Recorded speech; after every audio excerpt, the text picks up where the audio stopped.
Dia telah percaya Tuhan sejak usia dini dan menikmati limpahan kasih karunia-Nya.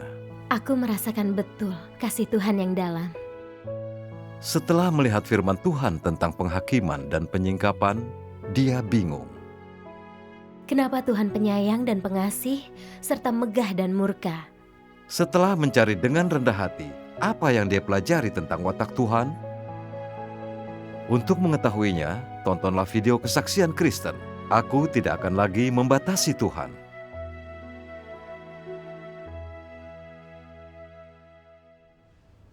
Aku dan ibuku beriman kepada Tuhan Yesus dan menikmati limpahan kasih karunia-Nya.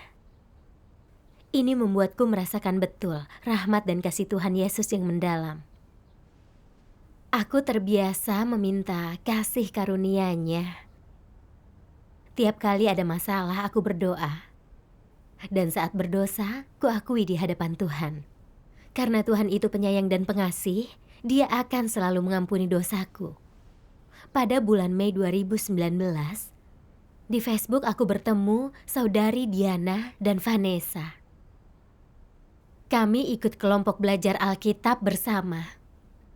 Dan menurutku persekutuan Vanessa sangat mencerahkan. Di pertemuan, Vanessa bilang, Tuhan berkata akan datang lagi, jadi kapan kita bisa menyambut Dia? Tuhan Yesus berfirman, domba-dombaku mendengarkan suaraku. Lihatlah, aku berdiri di pintu dan mengetuk. Kalau ada yang dengar suaraku dan buka pintu itu, aku akan datang masuk kepadanya. Dan bersantap dengannya, dia bersamaku. Juga, barang siapa memiliki telinga, hendaklah dia dengarkan apa yang diucapkan Roh pada gereja. Amin. Dari firman ini kita tahu, saat Tuhan kembali, Dia akan mengungkapkan firman-Nya. Kunci untuk menyambut Tuhan pada akhir zaman adalah menyimak suara Tuhan. Saat mendengar suara Tuhan, kita bisa menyambutnya seperti gadis bijaksana. Aku terkejut saat mendengar persekutuan Vanessa. Aku belum pernah dengar kata-kata yang begitu mendalam. Dia telah mengidentifikasi kunci untuk menyambut Tuhan. Aku tak pernah menyadari ini. Syukur kepada Tuhan. Setelah itu, Vanessa menunjukkan video lagu pujian yang sangat bergelora. Di akhir video, aku melihat tulisan, Gereja Tuhan Yang Maha Kuasa. Aku pun penasaran. Seusai pelajaran Alkitab, aku bergegas mencari di internet. Aku lihat banyak informasi negatif, jadi aku menghubungi Diana. Diana bilang, menyambut Tuhan adalah hal penting. Jangan terpengaruh oleh desas-desus. Aku harus kesampingkan kekhawatiranku dan cari tahu apa ini jalan yang benar. Iya. Beberapa hari kemudian, Diana mengajakku ke pertemuan. Aku sangat bimbang. Sebaiknya hadir atau tidak? Persekutuan Vanessa tentang Alkitab mencerahkan. Aku ingin dengar lebih banyak. Tapi juga khawatir itu bukan jalan yang benar. Di tengah keraguan, aku berdoa meminta bimbingan Tuhan. Lalu aku menghadiri pertemuan itu. Syukur kepada Tuhan. Selama pertemuan, Vanessa dengan semangat berkata, Tuhan Yesus telah datang kembali sebagai Tuhan yang Maha Kuasa yang berinkarnasi. Tuhan yang Maha Kuasa telah memulai zaman kerajaan. Telah mengungkapkan jutaan firman, dan berdasarkan pekerjaan penebusan Tuhan Yesus, Dia melakukan pekerjaan penghakiman yang dimulai dari rumah Tuhan untuk menyucikan dan menyelamatkan manusia. Firman yang Dia ungkapkan adalah kebenaran. Menyingkap misteri inkarnasi Tuhan, 3 tahap pekerjaannya, info khusus dalam Alkitab. Juga menceritakan sumber dosa, bagaimana iblis merusak manusia, cara Tuhan menyelamatkan manusia secara bertahap, dan arti pekerjaan penghakiman Tuhan. Tuhan juga menunjukkan cara orang percaya bisa mencapai penyelamatan. Misalnya, Tuhan menjelaskan cara mengalami penghakiman firman-Nya, cara menerapkan kebenaran, cara takut akan Tuhan, dan menjauhi kejahatan, dan sebagainya. Firman dan pekerjaannya menggenapi nubuat Tuhan Yesus. Ada banyak hal lain yang bisa aku katakan, tapi kau belum bisa menerimanya saat ini. Namun ketika roh kebenaran itu datang, dia akan menuntunmu ke semua kebenaran. Karena dia tak akan bicara tentang dirinya, tetapi menyampaikan semua yang telah didengarnya. Dan dia akan menunjukkanmu hal-hal yang akan datang. Dia yang menolakku dan tak menerima firmanku, sudah ada yang menghakiminya. Firman yang aku nyatakan akan menghakiminya di akhir zaman. Karena waktunya akan datang, penghakiman harus dimulai di rumah Tuhan. Syukur kepada Tuhan. Saat mendengar Tuhan Yesus telah datang kembali sebagai Tuhan yang Maha Kuasa yang berinkarnasi, apa yang kau pikirkan? Aku tak berani percaya, dan dalam hati berdoa kepada Tuhan. Lalu teringat firman Tuhan, diberkatilah orang yang miskin roh karena kerajaan surga milik mereka. Kupikir kedatangan Tuhan kembali itu hal penting. Aku tak boleh asal menyimpulkan. Aku harus mencari dengan rendah hati dan terus mendengarkan. Syukur kepada Tuhan. Vanessa memintaku membaca firman Tuhan yang Maha Kuasa. Tuhan yang Maha Kuasa berfirman, Kristus akhir zaman membawa hidup dan membawa jalan kebenaran yang abadi dan tidak berkesudahan. Kebenaran ini adalah jalan yang memungkinkan manusia memperoleh hidup dan satu-satunya jalan untuk manusia mengenal Tuhan dan menjadi berkenan di hadapan Tuhan. Apabila engkau tidak mencari jalan hidup yang disediakan Kristus akhir zaman, engkau tidak akan pernah memperoleh perkenanan Yesus dan tidak akan pernah memenuhi syarat untuk memasuki gerbang kerajaan surga, karena engkau adalah boneka dan tawanan sejarah. Mereka yang dikendalikan oleh peraturan-peraturan, oleh hukum yang tertulis, dan terbelenggu oleh sejarah, tidak akan pernah bisa memperoleh hidup maupun mendapatkan jalan hidup yang kekal. Ini karena satu-satunya yang mereka miliki hanyalah air keruh yang telah dipertahankan selama ribuan tahun dan bukan air kehidupan yang mengalir dari tahta. Mereka yang tidak menerima air kehidupan akan selamanya tetap mayat, mainan iblis, dan anak-anak neraka. Lalu, bagaimana mereka bisa melihat Tuhan?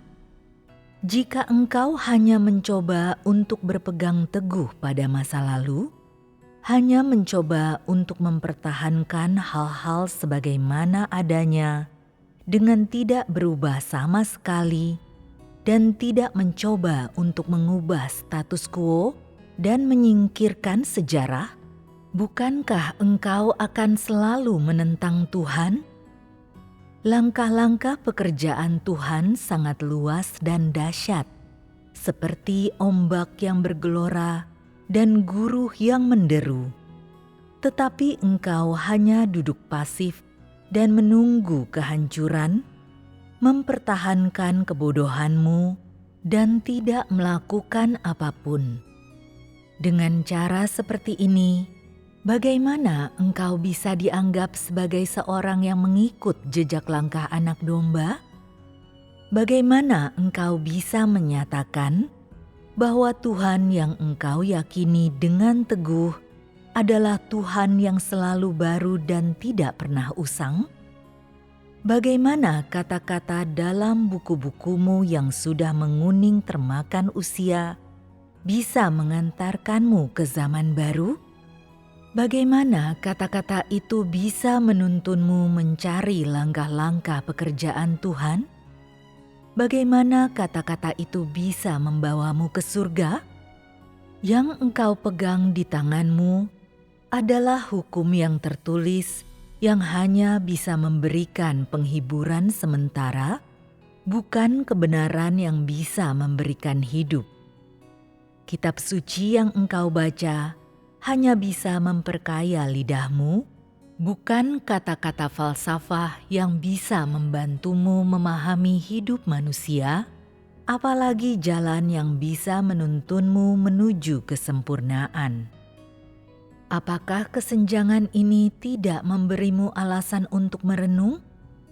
Tidakkah ini membantumu memahami misteri yang terkandung di dalamnya? Mampukah engkau membawa dirimu sendiri ke surga untuk bertemu Tuhan dengan caramu sendiri? Tanpa kedatangan Tuhan, bisakah engkau membawa dirimu sendiri ke surga untuk menikmati kebahagiaan keluarga bersama Tuhan? Apakah sekarang engkau masih bermimpi? Jika demikian, aku menyarankan agar engkau berhenti bermimpi dan menyaksikan siapa yang sedang bekerja sekarang. Lihatlah siapa yang sekarang sedang melakukan pekerjaan menyelamatkan manusia pada akhir zaman. Kalau engkau tidak melakukan itu, engkau tidak akan pernah mendapatkan kebenaran dan tidak akan pernah memperoleh hidup. Amin. Saat membacanya, aku merasa ada yang berbeda. Dan kuhormati kata-kata ini. Kata-kata ini terdengar begitu tegas. Tiap kata dan frasanya penuh otoritas dan kuasa. Seperti bukan ucapan manusia biasa. Hanya Tuhan yang bisa berbicara seperti ini. Iya. Namun aku juga berpikir, itu salah. Tuhan itu penyayang dan pengasih. Firman-Nya penuh penghiburan dan kelembutan. Namun kata-kata ini sangat keras. Seperti kutukan bagi umat manusia. Apa ini benar-benar firman Tuhan? Mengingat penuh otoritasnya, kata-kata ini pasti firman Tuhan, bukan? Namun jika Tuhan yang Maha Kuasa itu Tuhan Yesus yang datang kembali, cara bicaranya seharusnya sama dengan Dia. Dia seharusnya penyayang. Firman-Nya pun harus penuh perhatian. Namun ucapan Tuhan yang Maha Kuasa begitu keras. Mungkinkah Dia Tuhan Yesus yang datang kembali? Aku sangat bingung. Apa kau memberitahu saudarimu? Iya. Setelah itu, ku beritahu Vanessa tentang keraguanku. Dan dia bersekutu denganku. Kita selalu percaya Tuhan itu pengasih dan penyayang.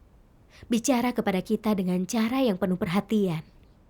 Jadi jika kata-katanya keras, itu bukan firman Tuhan. Namun apa ide ini benar-benar sesuai dengan fakta dan kebenaran? Sebenarnya, di setiap zaman, Tuhan tak hanya mengucapkan firman yang penuh perhatian, tapi juga yang menegur, menghakimi, dan mengutuk orang. Kita hanya kurang memperhatikan ini. Mari lihat bagaimana ini dicatat dalam Alkitab. Tuhan Yahweh berfirman, para pengawalnya adalah orang-orang buta, mereka tak tahu apa-apa. Mereka adalah anjing dungu yang tak bisa menyalak, hanya senang tidur, berbaring, dan melamun. Mereka anjing-anjing rakus yang tak pernah kenyang. Mereka para gembala yang tak bisa mengerti. Mereka berbuat sekehendak hatinya, masing-masing mencari keuntungan sendiri.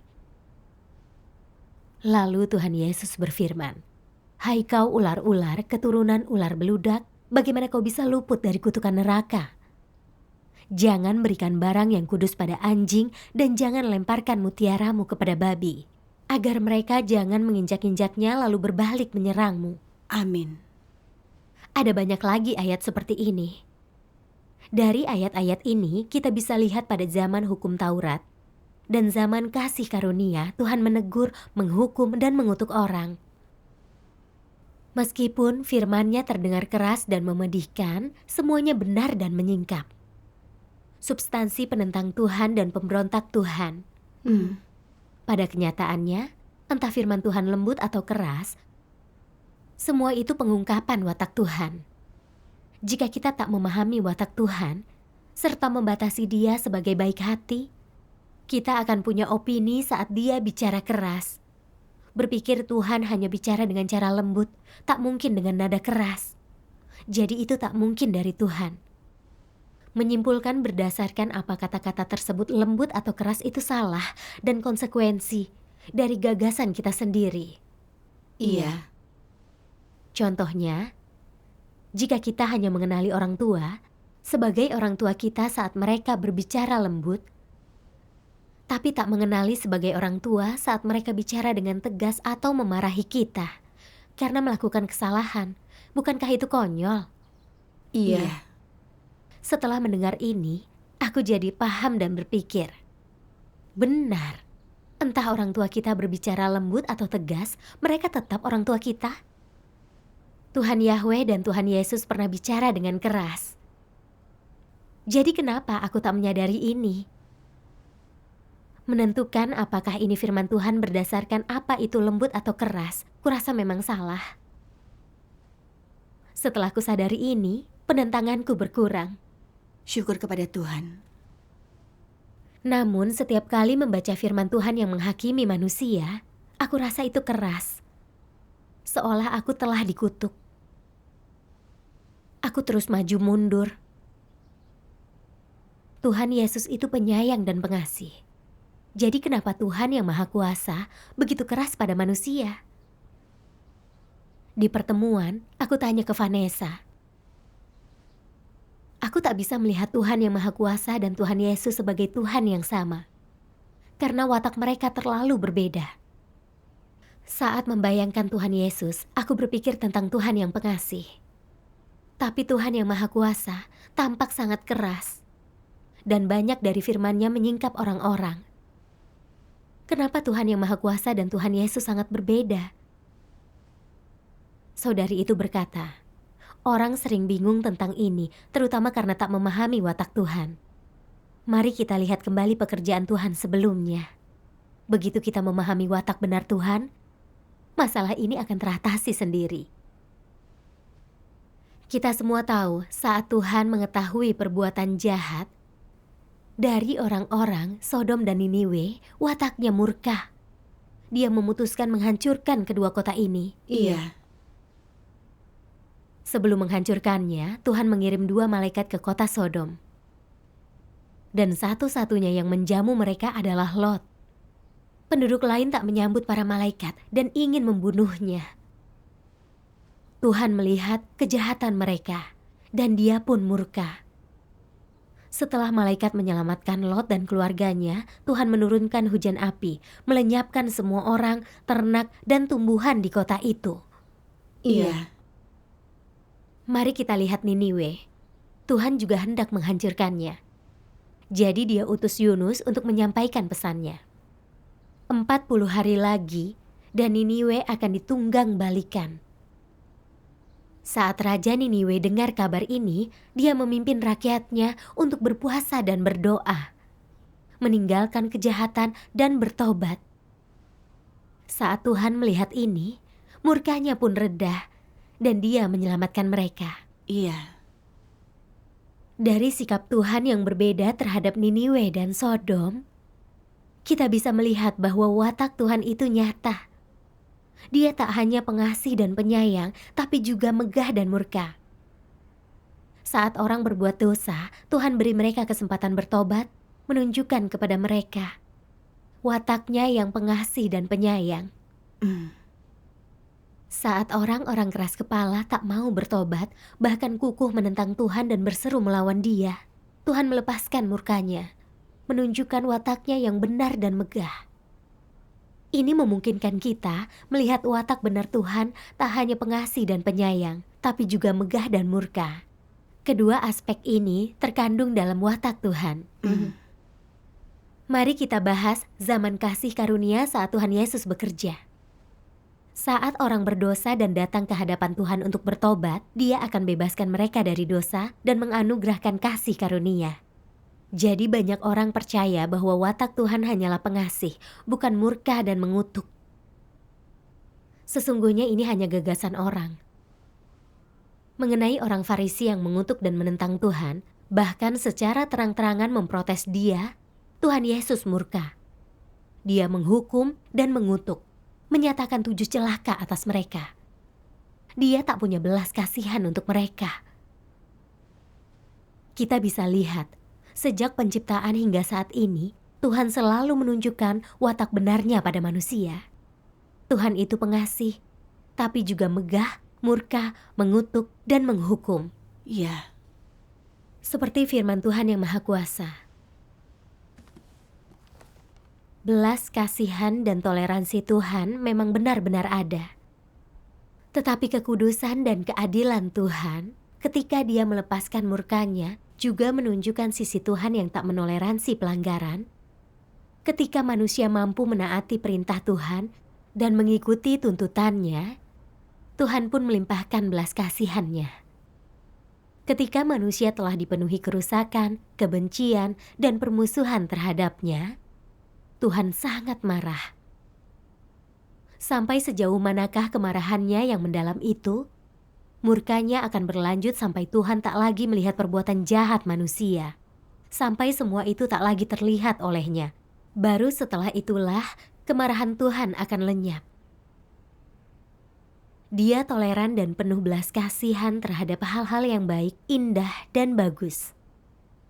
Terhadap hal-hal yang buruk, berdosa, dan jahat, Dia sangat murka, hingga tak berhenti dalam kemurkaannya. Inilah dua aspek yang paling menonjol dari watak Tuhan, dan keduanya telah diungkapkan oleh Tuhan dari awal hingga akhir, yaitu belas kasihan yang melimpah dan murka yang mendalam. Amin.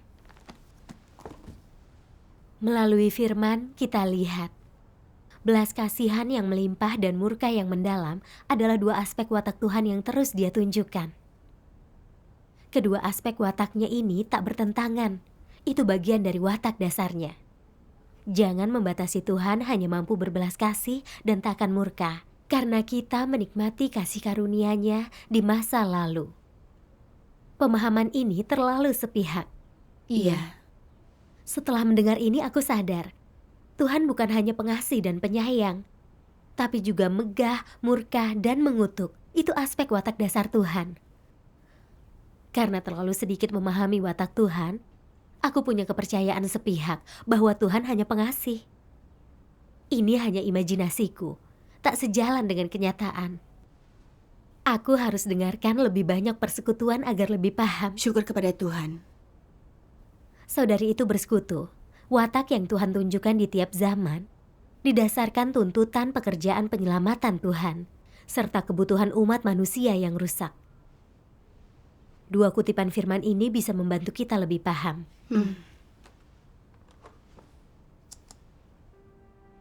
Tuhan yang Maha Kuasa berfirman, pekerjaan yang Yesus lakukan sesuai dengan kebutuhan manusia pada zaman itu. Tugasnya adalah menebus manusia, mengampuni dosa-dosa mereka, dan karena itu, wataknya secara keseluruhan adalah kerendah hatian, kesabaran, kasih, ketaatan, kelapangan hati, belas kasihan, dan kasih setia. Dia memberi kepada manusia kasih karunia dan berkat yang melimpah, dan segala sesuatu yang dapat manusia nikmati. Dia memberikan hal berikut untuk mereka nikmati: kedamaian dan kebahagiaan, kesabaran dan kasih-Nya, belas kasihan dan kasih setia-Nya. Pada masa itu, kelimpahan segala sesuatu yang dapat manusia nikmati. Perasaan damai dan aman di dalam hati mereka, perasaan jaminan kepastian dalam roh mereka, ketergantungan mereka kepada Yesus Sang Juru Selamat, semua itu mereka dapatkan karena mereka hidup pada zaman itu. Dalam pekerjaan terakhirnya untuk mengakhiri zaman, salah satu watak Tuhan ialah menghajar dan menghakimi. Dengan watak ini, Dia menyingkapkan segala sesuatu yang tidak benar untuk menghakimi semua orang secara terbuka dan menyempurnakan mereka yang mengasihinya dengan hati yang tulus. Watak seperti inilah yang dapat mengakhiri zaman. Akhir zaman telah tiba. Semua makhluk ciptaan akan dipisahkan menurut jenis mereka dan dibagi ke dalam kategori berbeda berdasarkan sifat mereka. Ini saat ketika Tuhan mengungkap kesudahan manusia dan tempat tujuan mereka. Jika manusia tidak mengalami hajaran dan penghakiman, tidak akan ada jalan untuk mengungkap ketidakpatuhan serta ketidakbenaran mereka. Hanya melalui hajaran dan penghakimanlah kesudahan semua makhluk ciptaan bisa diungkapkan. Manusia hanya menunjukkan watak aslinya ketika dia dihajar dan dihakimi. Yang jahat akan dikumpulkan bersama yang jahat, yang baik dengan yang baik, dan semua manusia akan dipisahkan berdasarkan jenis mereka. Melalui hajaran dan penghakiman, kesudahan semua ciptaan akan diungkap, sehingga yang jahat bisa dihukum dan yang baik diberikan upah, dan semua orang menjadi tunduk di bawah kekuasaan Tuhan. Semua pekerjaan ini harus dicapai melalui hajaran dan penghakiman yang benar. Karena kerusakan manusia telah mencapai puncaknya dan ketidakpatuhan mereka semakin parah, hanya watak Tuhan yang benar, yang pada prinsipnya adalah termasuk hajaran dan penghakiman, serta diungkapkan di akhir zaman, yang bisa benar-benar mengubah dan menyempurnakan manusia. Hanya watak ini yang bisa menyingkap kejahatan dan menghukum semua yang tidak benar dengan keras. Oleh karena itu, watak seperti ini dijiwai dengan makna penting zaman, dan pengungkapan serta pergelaran wataknya dinyatakan demi kepentingan pekerjaan setiap zaman yang baru. Namun, tidak berarti bahwa Tuhan menyatakan wataknya secara sewenang-wenang dan tanpa makna. Andaikan dalam menyingkapkan kesudahan manusia selama akhir zaman, Tuhan masih menganugerahi manusia dengan belas kasihan dan kasih yang tak terhingga dan terus mengasihinya, tidak memperhadapkan manusia dengan penghakiman yang benar, melainkan menunjukkan toleransi, kesabaran, dan pengampunan kepadanya, dan mengampuni manusia tanpa peduli betapa beratnya dosa mereka, dan tanpa penghakiman yang benar sedikit pun. Lalu kapankah semua pengelolaan Tuhan akan diakhiri?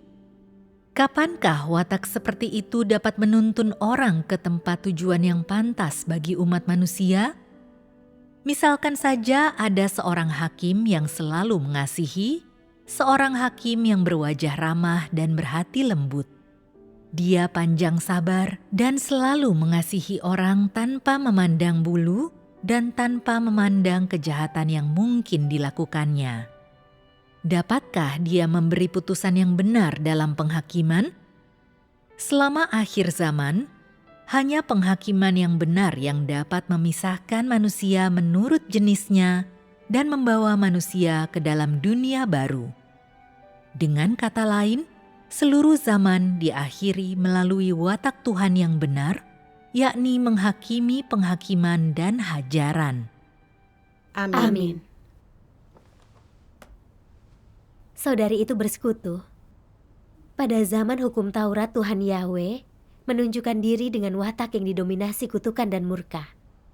Pada masa itu, orang-orang belum paham. Mereka tak tahu apa itu dosa, bagaimana harus hidup, atau cara menyembah Tuhan. Jadi berdasarkan kebutuhan mereka saat itu, Tuhan mengeluarkan hukum untuk membimbing orang-orang dalam hidup.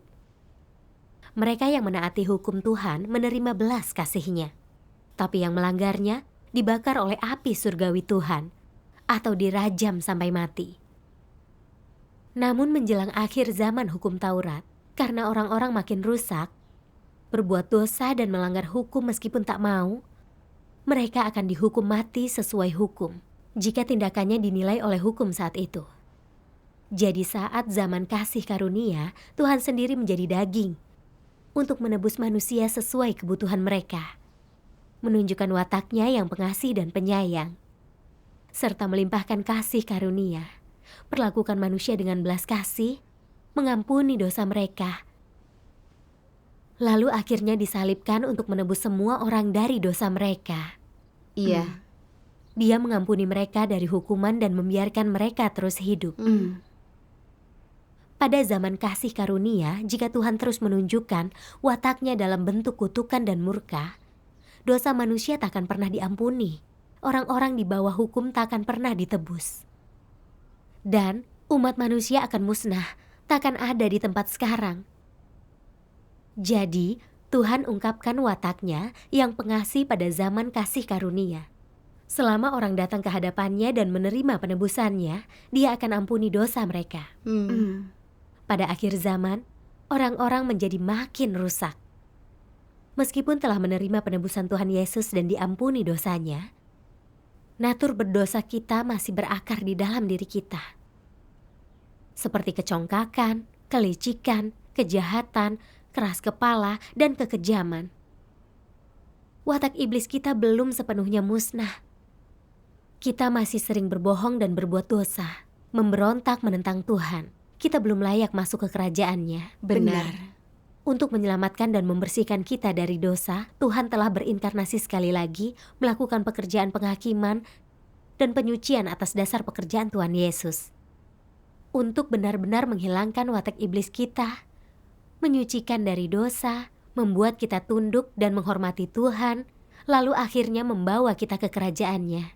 Iya. Syukur kepada Tuhan. Karena kebutuhan pekerjaannya, Tuhan tak lagi mengungkapkan watak-Nya yang pengasih dan penyayang. Sebaliknya memilih memanifestasikan watak-Nya yang megah dan murka untuk menghakimi watak rusak manusia. Hanya dengan begitu, Dia bisa mengubah dan menyucikan umat manusia. Meskipun watak yang Tuhan tunjukkan di tiap zaman berbeda, esensi Tuhan tak pernah berubah.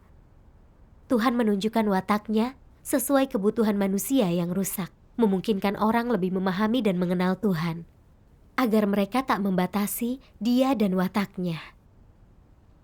Jadi, jangan berpikir Tuhan Yesus dan Tuhan yang Maha Kuasa bukan Tuhan yang sama, hanya karena menunjukkan watak berbeda. Iya. Setelah dengar itu, kau lebih memahami kenapa Tuhan menunjukkan watak berbeda di setiap zaman. Iya, setelah mendengar itu aku baru sadar. Tuhan memutuskan watak apa yang akan dimanifestasikan berdasarkan tuntutan pekerjaan penyelamatannya dan juga kebutuhan dari manusia yang rusak. Dalam pekerjaan penghakimannya pada akhir zaman, Tuhan yang Maha Kuasa mewujudkan watak-Nya yang benar untuk selamatkan manusia. Meskipun watak yang Dia tunjukkan berbeda, itu tetap diwujudkan untuk memenuhi kebutuhan manusia yang rusak. Tuhan yang Maha Kuasa dan Tuhan Yesus itu Tuhan yang sama. Persekutuan saudari ini sangat jelas dan menghilangkan kebingunganku. Syukur kepada Tuhan. Tuhan itu selalu baru. Dia memanifestasikan watak yang berbeda di tiap zaman. Jika tak memahami watak Tuhan, mudah untuk membatasi dan menentang Dia. Itu benar sekali. Di pertemuan berikutnya, Vanessa membacakan firman Tuhan yang Maha Kuasa lainnya.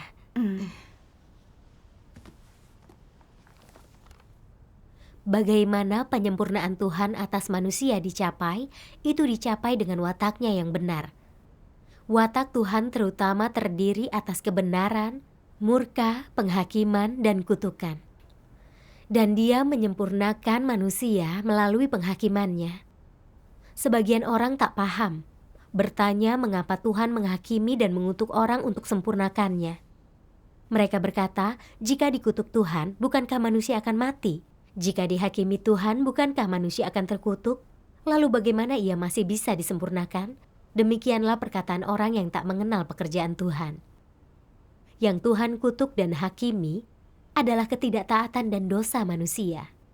Walau Dia berbicara keras dan tanpa belas kasihan, Dia ungkapkan semua yang ada dalam diri manusia.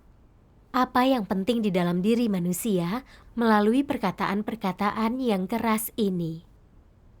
Tapi melalui penghakiman begitu, Dia memberi manusia pengetahuan tentang substansi daging.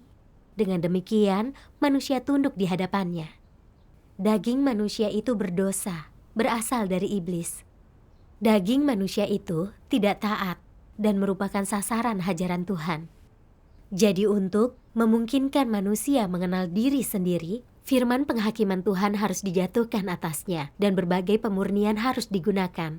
Baru saat itulah pekerjaan Tuhan bisa efektif. Amin.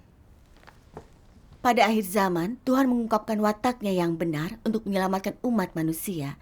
Ini maknanya sangat dalam. Benar, jika Tuhan terus mengasihi manusia pada akhir zaman, tak melakukan penghakiman yang benar, kita tak akan bisa mengenal diri sendiri, apalagi disucikan atau diselamatkan. Iya. Vanessa bilang begitu di persekutuannya.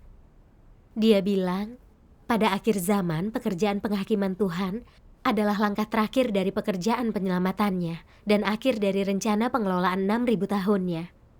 Seraya menunjukkan wataknya yang benar dan megah, dia menutup seluruh zaman, serta memilah menurut jenisnya, baik dengan baik, jahat dengan jahat. Jika Tuhan hanya menunjukkan wataknya yang pengasih, selalu menoleransi sebanyak apapun dosa yang kita lakukan, kita tak akan pernah lepas dari dosa dan akan selamanya tunduk pada kekuasaan dan penghancuran iblis. Pekerjaan penyelamatan Tuhan pun tak akan pernah selesai. Baik dan jahat tak akan bisa dibedakan. Benar. Jadi, pada akhir zaman Tuhan mengungkapkan wataknya yang benar dan murka dalam pekerjaannya dan menyingkap natur iblis manusia dengan bahasanya yang keras. Mereka yang cinta kebenaran mengenal diri sendiri dan menerima penghakiman firman Tuhan, paham watak benar Tuhan yang tak menoleransi pelanggaran hingga menumbuhkan rasa hormat pada Tuhan dan menjauhi kejahatan, akhirnya mencapai perubahan watak. Lalu orang-orang yang muak dengan kebenaran dan menolak penghakiman Tuhan disingkap dan disingkirkan oleh Tuhan. Dengan cara ini, semua dikelompokkan menurut jenisnya. Aku menyadari jika Tuhan yang Maha Kuasa melakukan penghakimannya sama seperti Tuhan Yesus melakukan penebusannya, hanya menunjukkan belas kasihan dan tidak menghakimi. Dia takkan bisa memilah menurut jenisnya. Natur kita yang berdosa takkan pernah teratasi. Kita juga takkan pernah masuk kerajaan Tuhan. Ada makna mendalam dari Tuhan yang menunjukkan watak bercirikan kebenaran, penghakiman, dan hajaran pada akhir zaman. Iya. Kemudian, kami membaca 2 firman Tuhan yang Maha Kuasa, yang membuatku lebih memahami pekerjaan Tuhan yang Maha Kuasa dan watak yang Dia tunjukkan pada akhir zaman.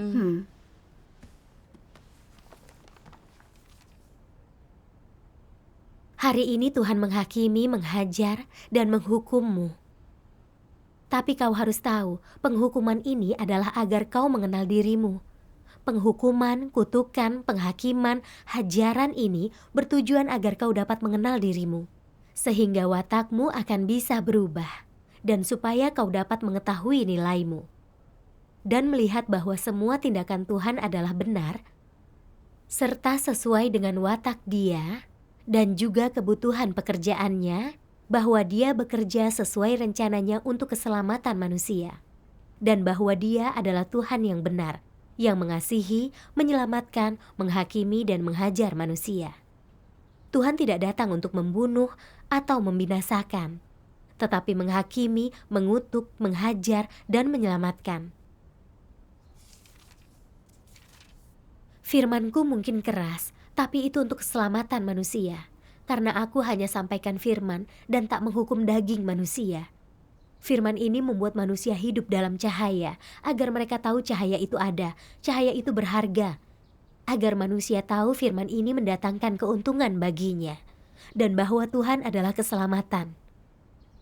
Meskipun aku telah sampaikan banyak firman penghakiman, tidak ditemukan adanya kebenaran. Aku datang untuk lakukan pekerjaanku, sampaikan firman-Ku. Firman-Ku mungkin keras, tapi itu adalah penghakiman atas kerusakan dan pemberontakanmu. Tujuanku melakukan ini tetaplah untuk menyelamatkan manusia dari wilayah kekuasaan iblis. Kugunakan firman-Ku untuk selamatkan manusia. Tujuanku tak untuk menyakitinya dengan firman-Ku. Firman-Ku keras agar ada hasil yang dicapai dari pekerjaanku. Hanya dengan begitu, manusia dapat mengenal diri mereka dan melepaskan diri dari watak membangkang. Amin. Vanessa bersekutu.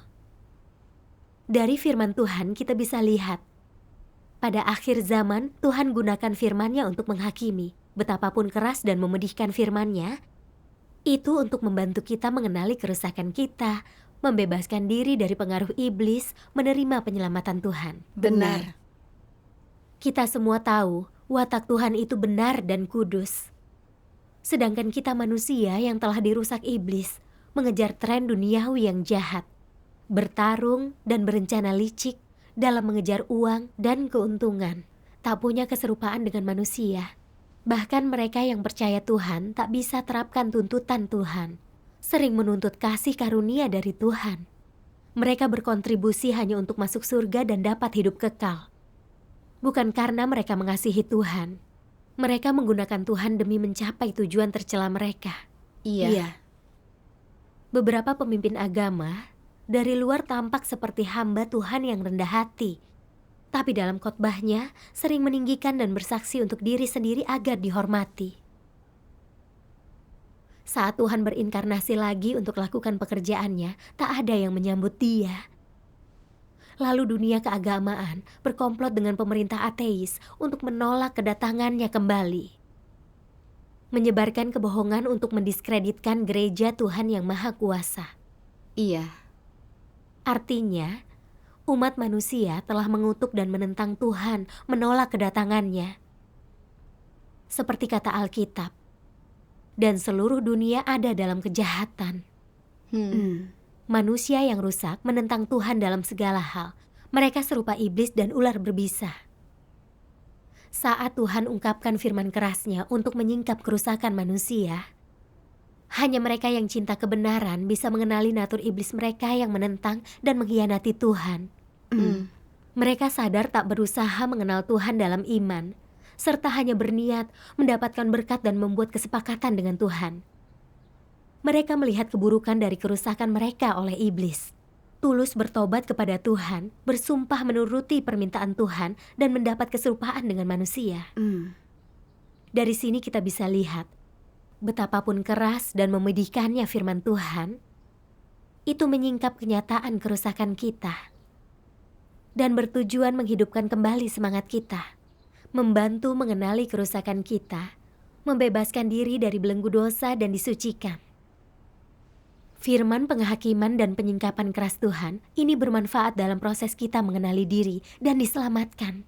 Syukur kepada Tuhan, firman penghakiman dan penyingkapan Tuhan pada akhir zaman mungkin keras, tapi itu penyelamatan bagi kita semua. Iya, persekutuan Vanessa menyadarkanku. Tuhan ungkapkan banyak firman keras pada akhir zaman untuk menyingkap jati diri kita semua. Ini penyelamatannya, bukan hukuman. Aku hanya percaya Tuhan untuk mendapatkan berkat. Membatasi Tuhan sebagai penyayang dan baik hati. Aku gagal mengenalinya saat dia bicara dengan keras. Aku sangat tak masuk akal. Sejak saat itu, aku bisa menerima firman Tuhan yang keras dan menghakimi, juga makin mau membaca firman Tuhan yang Maha Kuasa. Aku menjadi yakin Tuhan yang Maha Kuasa adalah Tuhan Yesus yang datang kembali. Syukur kepada Tuhan. Setelah memastikan pekerjaan Tuhan yang Maha Kuasa benar, aku aktif ikut pertemuan dan membaca firman-Nya setiap hari. Suatu hari, aku melihat kutipan firman Tuhan.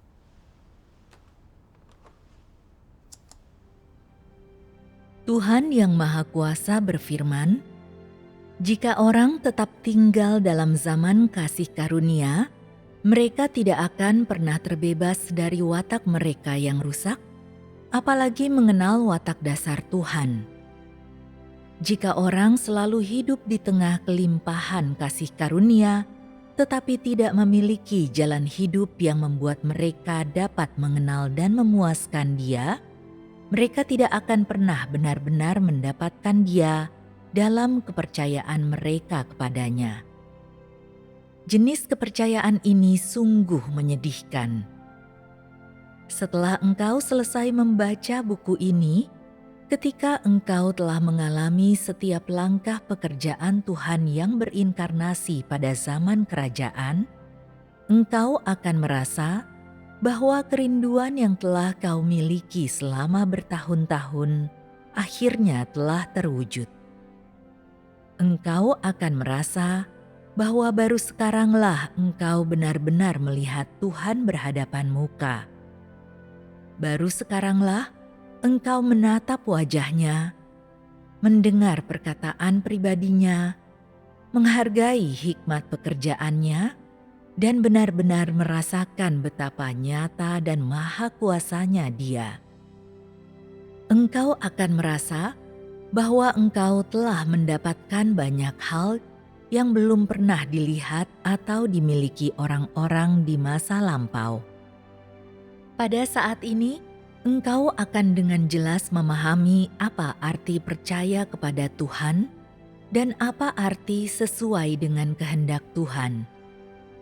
Tentu saja, jika engkau berpegang teguh pada pandangan masa lalu dan menolak atau menyangkal fakta inkarnasi Tuhan yang kedua, engkau akan tetap bertangan kosong dan tidak mendapat apapun, dan pada akhirnya engkau akan dinyatakan bersalah karena menentang Tuhan. Mereka yang menaati kebenaran dan tunduk pada pekerjaan Tuhan akan diakui di bawah nama Tuhan yang berinkarnasi kedua kalinya, yang Maha Kuasa. Mereka akan dapat menerima tuntunan pribadi Tuhan, mendapatkan kebenaran yang lebih banyak dan lebih tinggi, serta kehidupan sejati. Mereka akan mendapat penglihatan yang belum pernah dilihat sebelumnya oleh orang-orang di masa lampau. Kemudian aku berbalik untuk melihat suara yang berbicara denganku. Dan ketika berpaling, aku melihat 7 kaki dian dari emas. Dan di tengah-tengah kaki dian itu ada seseorang yang menyerupai anak manusia, berpakaian jubah sampai ke kaki dan mengenakan ikat pinggang dari emas. Kepala dan rambutnya seputih bulu domba, putih seperti salju, dan matanya seperti nyala api. Dan kakinya seperti tembaga mengkilap, seakan-akan membara dalam perapian, dan suaranya bagaikan gemuruh air bah. Dan di tangan kanannya ada 7 bintang, dan dari mulutnya keluar sebilah pedang tajam bermata 2, dan wajahnya bercahaya bagaikan matahari yang bersinar dengan terik. Penglihatan ini merupakan pengungkapan seluruh watak Tuhan, dan pengungkapan seluruh wataknya juga merupakan pengungkapan pekerjaan Tuhan dalam inkarnasinya saat ini. Dalam derasnya hajaran dan penghakiman, Anak Manusia mengungkapkan watak dasarnya melalui perkataannya, memungkinkan semua orang yang menerima hajaran dan penghakimannya untuk melihat wajah Anak Manusia yang sesungguhnya, yang merupakan gambaran sebenarnya dari wajah Anak Manusia yang dilihat oleh Yohanes. Tentu saja, semua ini tidak akan dapat dilihat oleh orang-orang yang tidak menerima pekerjaan Tuhan pada zaman kerajaan. Wajah Tuhan yang sesungguhnya tidak dapat dilukiskan sepenuhnya menggunakan bahasa manusia, jadi Tuhan menggunakan cara itu yang Dia gunakan untuk mengungkapkan watak dasarnya, untuk menunjukkan wajahnya yang sesungguhnya kepada manusia. Amin. Melalui firman Tuhan, aku sadar penglihatan yang didapat Yohanes dalam kitab Wahyu meramalkan firman penghakiman Tuhan yang Maha Kuasa pada akhir zaman. Seperti nyala api atau pedang tajam, penuh watak benar Tuhan. Hanya mereka yang terima pekerjaan baru Tuhan yang Maha Kuasa yang sungguh bisa memahami watak benar Tuhan, serta menghargai niat tulusnya memakai firman-Nya untuk menghakimi. Aku merasa sangat tersentuh oleh pemahaman ini. Tuhan yang Maha Kuasa, dari penyingkapan dan penghakiman firman-Mu, aku bisa melihat bahwa Kau tak hanya pengasih, tapi juga megah dan murka. Ini aspek dari watak dasar-Mu yang benar. Tuhan yang Maha Kuasa, firman-Mu sungguh berharga. Aku perlu menerima penghakiman dan hajaran dari firman-Mu untuk mengenal diriku. Iya. Mulai sekarang, aku akan rajin minum dan makan firman-Mu, menerima penghakiman dan hajaran firman-Mu, serta menempuh jalan mencari kebenaran. Amin. Syukur kepada Tuhan melalui persekutuan-Mu.